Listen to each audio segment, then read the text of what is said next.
Today's evening devotional. Unsanctified Skill. And Huram finished the work that he was to make for King Solomon for the house of God. 2 Chronicles chapter 4 verse 11. Chosen men were specially endowed by God with skill and wisdom for the construction of the wilderness tabernacle. Exodus chapter 35 verses 30 to 35. The descendants of these men inherited to a large degree the skill conferred upon their forefathers. For a time these men remained humble and unselfish, but gradually, almost imperceptibly, they lost their hold upon God and His truth. They began to ask for higher wages because of their superior skill.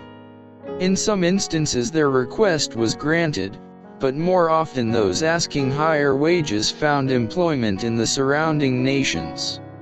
It was to these apostates that Solomon looked for a master workman to superintend the construction of the temple on Mount Moriah.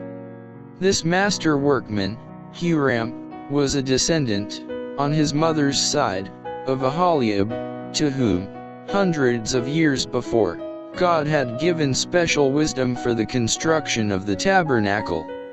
Thus at the head of Solomon's company of workmen there was placed an unsanctified man, who demanded large wages because of his unusual skill. The baleful influences set in operation by the employment of this man of a grasping spirit, permeated all branches of the Lord's service, and extended throughout Solomon's kingdom.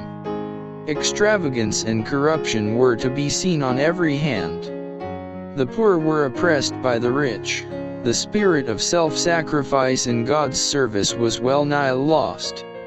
Herein lies a most important lesson for God's people today, a lesson that many are slow to learn. Those who claim to be followers of the master worker, and who engage in his service as co-laborers with God, are to bring into their work the exactitude and skill, the tact and wisdom, that the God of perfection required in the building of the earthly tabernacle.